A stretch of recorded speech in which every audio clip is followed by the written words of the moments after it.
पर टंगी सास।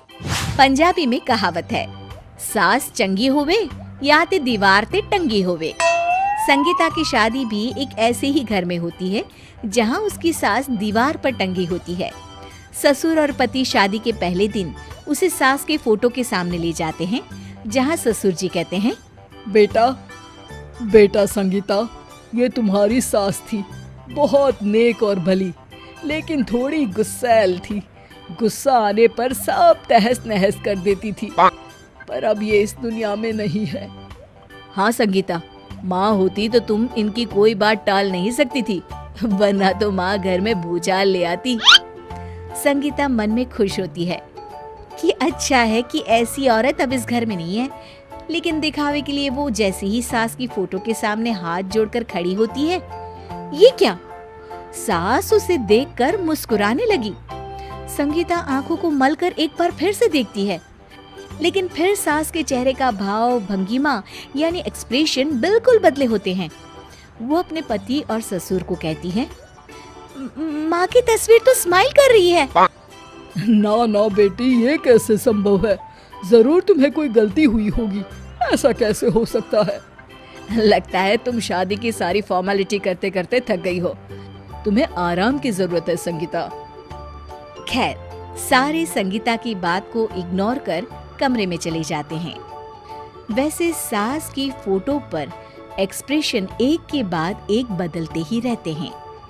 सुबह होती है, पति और ससुर को काम पर भेजकर संगीता कमरे की सफाई करने में लग जाती है कि तभी उसे आवाज आती है, टेबल ठीक से साफ करो। ऐसे भी कोई टेबल साफ करता है? इससे अच्छा तो ये गंदा ही था। किसी औरत की आवाज सुन संगीता दंग रह जाती है और सोचने लगती है कि आवाज कहाँ से आई।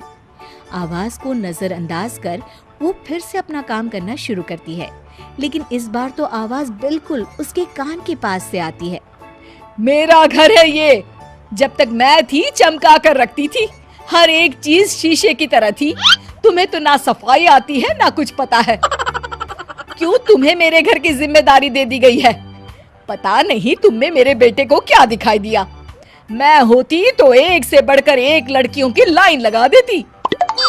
अब संगीता को समझने में देर नहीं लगी कि ये आवाज किसी और की नहीं बल्कि उसकी सास की है, जो दीवार पर टंगी है। वो उसके पास जाती है और कहती है, नमस्ते सासू माँ, मुझे तो कल ही लग रहा था कि दीवार में कुछ काला है। वो दीवार नहीं, दाल होती है पगली।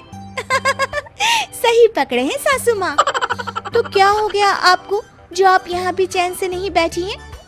सुना मैंने आपका व्यवहार काफी गुस्से वाला था। चुप रह तू, ज्यादा बकर बकर ना कर। घर का काम करना तो आता नहीं, आई है मुझसे बहस करने। हाँ देखिए सासू माँ, मैं आपसे साफ साफ कह देती हूँ, मुझसे पंगा लेने की कोशिश मत करिएगा। तभी पीछे से संगीता का पति आता है। अरे संगीता, किससे बात कर रही हो? कौन है वहाँ? संगीता की सास की फोटो फिर से पहले जैसी हो जाती है। आपकी माँ से कह रही थी कि मुझे काम करना आता। अरे संगीता, माना सास के ताने हर बहू को अच्छे लगते हैं, लेकिन यहाँ तो माँ है ही नहीं, तुम तो फोटो से ही। तुम भी लाजवाब हो संगीता। किसी को विश्वास नहीं होता कि संगीता अपनी मरी हुई सास की फोटो से बात करती है। वहीं आए दिन संगीता की सास संगीता को किसी न किसी बात पर आते जाते ताने देती। संगीता को भी अब सास के तानों और उनसे बात करने की आदत हो गई। वो कभी खानदान की कहानी तो कभी तीज त्योहार कैसे मनाए या किसी व्यंजन की रेसिपी सास से ही पूछती।